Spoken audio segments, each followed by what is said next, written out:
We have so many stories in our lives, but our stories are not always heard. On the Hear My True Story podcast, we tell our own true stories. Before the white car parked, our head teacher had scattered. Looking at him, I could only see his tie that was flying backwards, waving at us, and he disappeared in thin air. I want to share my life story. I want to share my voice with the people because I know that just a small joke I can tell through this podcast, it will make someone smile. When you ask me what I fear most in life, I would definitely respond to you and say it's fear itself. We are fighting for togetherness. We are fighting for equal rights. We are fighting to end injustice. You don't have to be a storyteller or writer because, guess what? Life writes the best stories. Hear my true story. This is your favorite time of the week with your number one podcast. Hear my true story.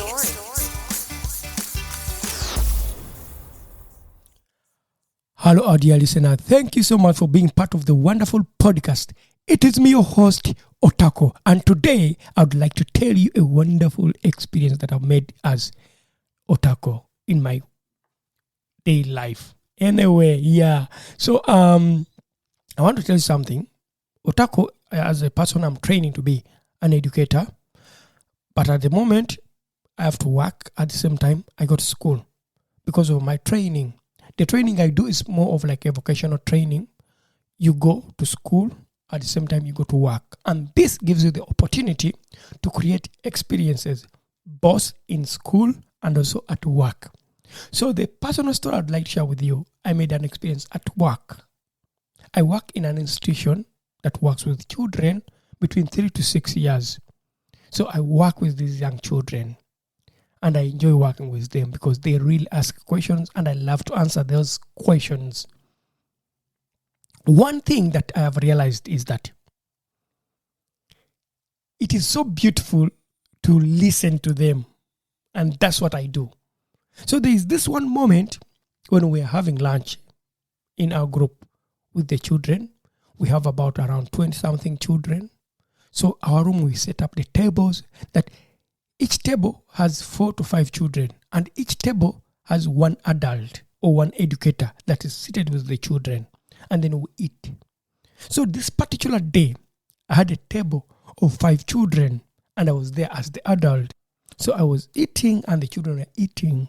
As you know, when you're on a table eating, that's when people talk to know more about each other. And then these children were telling each other stories. They were talking about things, that they have done, what they are going to do after kindergarten, whether they're going for swimming. Some will say I'm going some say I'm going to the music class. They really talk. And then as we are eating our lunch, a kid asked me, Otako, yeah. The kid calls me out, Otako. I was like, yes. I was like, Otako, I want to know. I said, yes, please, ask me. What do you want to know? Why do you have a dark skin tone?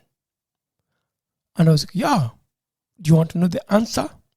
Very happy, I responded. And the kid was like, yes. And then I looked at all the other children. They looked at me and I asked them, okay, you guys, do you also want to know the reason why I have a dark skin tone? And they're like, yeah, Otako would like to know. And we started talking about this question. Why do I have a dark skin tone? Let me tell you something. It was very simple for me to really converse with these children. So the moment I started, I told them, every person, every human being in their skin, they have melanin.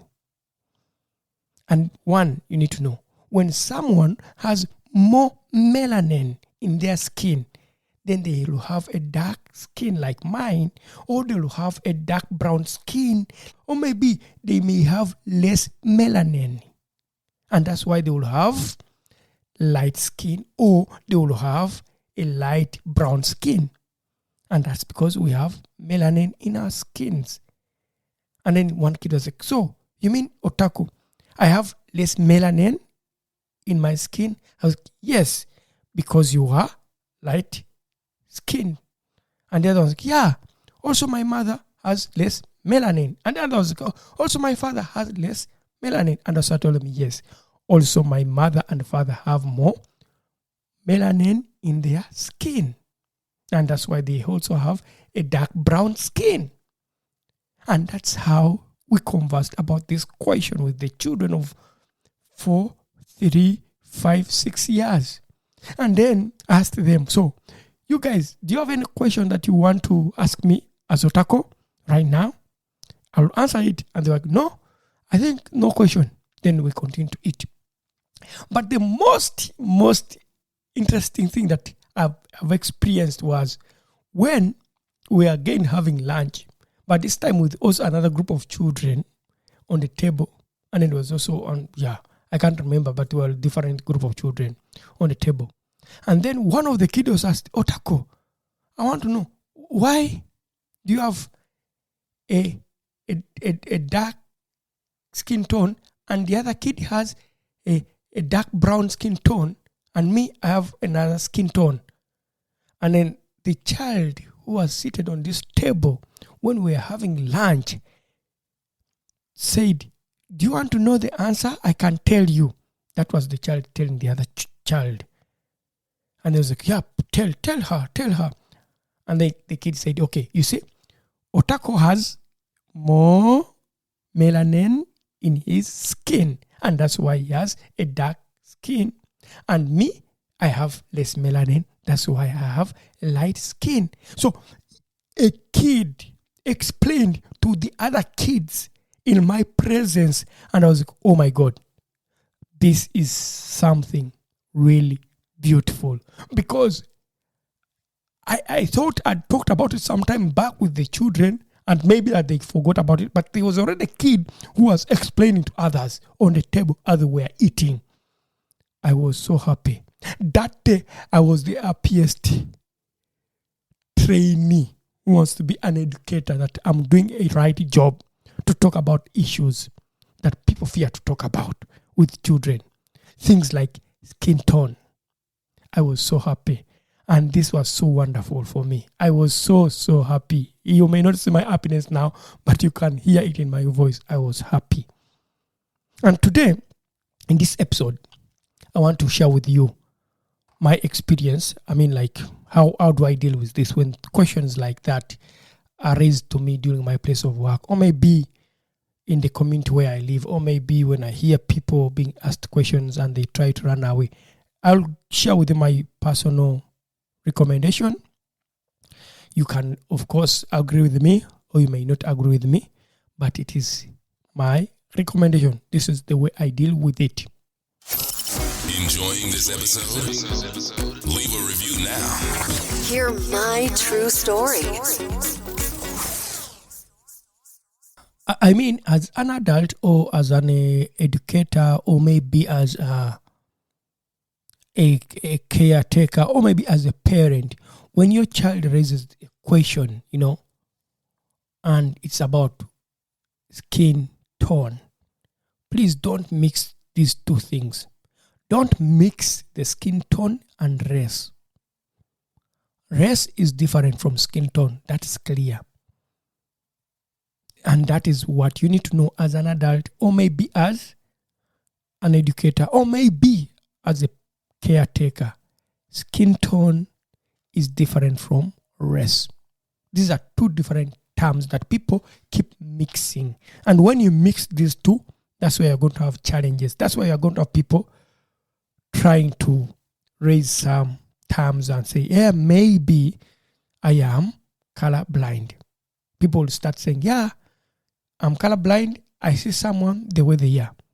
Because they are trying to make it clear that, maybe I'm not racist. I don't want to speak about color. I don't define someone by their color. Please, try hard to avoid that. Try hard to avoid colorblind approaches. Because I'm going to tell you something. As a person who works with children, but also at the same time as a person who has worked with young people for a long time and children, not just here in Germany, but also in my other experiences as an artist. I work with children. Children know colors. I can tell you something. When we were working with children, when we work with children in kindergartens, maybe in schools, we have so many colors around, and children pick colors and try to paint them, and they really say, today I want to use brown, I want to use dark brown, I want to use green, I want to use dark green, I want to use blue in my painting. When we move outside in the forest, when we take our forest walks, or maybe when we visit the forest with children, you can see the children saying that, this leaf is green, the other one is yellow, the other one is pink, the other one is turning green, the other one is turning yellow, because the children understand the colors. So you cannot say it's colorblind. By the time the child asks, why is that person having a different skin tone from mine? Because they have realized to identify skin tone. They can really differentiate that is light, that is dark, that is green, that is red. And by saying that, please don't ask that question, you are denying a chance to this kid to really learn, to really get the right information. So as a person, this is my way of approach. I try hard to avoid the colorblind approach, because it does not really help the child, other than it just denies them the chance to learn more about skin tone and how beautiful it is to have different skin tones in life. I know you may agree with me. Some people may think, it is important to say, colorblind approach is the best to deal with issues around racism. But be clear, because your child didn't ask you about racism. The child asked about skin tone. And by the way, when a child asks about skin tone, maybe when a child raises a question, I've experienced this, when a child can raise the question, mom, why is the other person dark skin? Don't panic, please. Don't panic, because that question does not relate with race. It's just about skin tone. 2, normalize the conversation about skin tone and race with your children. At least normalize it. For example, you can have a kid and the kid says, oh, mom, I've seen a man who is dark brown. Why is he dark brown? Oh, mom, we have a kid in the kita who is light skin. Why is that kid light skin and me, I have a dark skin? Don't panic as a parent. Don't panic about that. Normalize the conversation and answer what the child has asked. It is very simple. That is the simplest way. You normalize it. Talk with them happily. It's like when you are in a supermarket with your kid, you're holding them, and then the kid says, hey, mom, look, there's a dark-skinned man there. And then you squeeze their hand. You squeeze them like this. Oh, please don't ask that question. Or you tell them, don't ask that question. It is not right to say something like that. Then they're going to ask themselves, why is it not right to say something like that? Other than being rude or maybe attacking their questions, welcome their questions, normalize them, speak to them, tell them happily, without being offensive, without being protective, without thinking it's wrong, it's not wrong. And by the way, that's not a racist act. It is not. The child is learning and the child needs the right information. So for that case of normalizing, you need to deal with it as a person. When children ask questions about skin tone and it makes you a bit uncomfortable, please don't feel uncomfortable. Feel comfortable and answer the question happily, and that is going to make change to the life of that child. And it's going to make change to their way of thinking about difference and how beautiful it is to be different, because you have showed it to them. The third thing that I really think is very important is to inform yourself. This is what I do as a person. I am a dark-skinned person. I'm a black person. I'm living in Germany. I tend to work with people with different skin tone. But it doesn't mean that I have all the right information because of being a BPOC. I can't have all the information. I inform myself. I try hard to invest in anti-racism education to gain more understanding.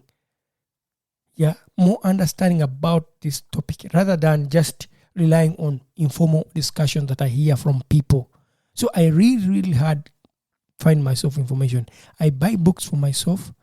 I listen to podcasts. I watch videos maybe on YouTube from people who are really more informed about this. And this is what I do. I invest in information. So as a parent, maybe as an educator, maybe someone who is running an institution, the moment you invest in information that is really right and you put it there, it can be really supportive for people to deal with this question that relates to skin tone and race. Because when you have these informations in place, that is the beginning of talking about skin tone and race with your children, or maybe with the children in your workplace if you're working with children. So that's the beautiful thing about investing in information, investing in education about race and racism. Invest in that. So our dear listeners, that has been my wonderful episode today. And I hope you enjoyed my experience. And to just inform you, I am a trainee. I'm training to be an educator. I'm not an expert of talking about racism with children. That's clear. But I share with you my opinion, my views, my experience, and it's up to you. You can think about it. You can also inform yourself with more and better information. And I hope one time I'll have an expert to speak about this on my podcast, and I'll get them and I'll have an episode done particularly on this topic with children. Thank you so much for listening. And for now, I would like to say bye. Make sure to follow us on Twitter. Hear my true story.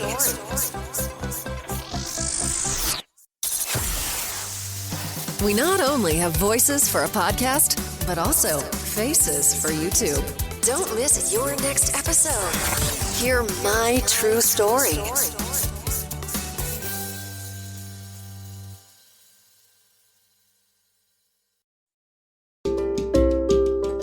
Thank you for listening to our podcast, Music by Edwin Matovo, hosted and produced by Otako. Subscribe to our podcast for more stories and visit us on our website, hearmytruestory.com, for more stories. All the links are listed in the show notes of this podcast.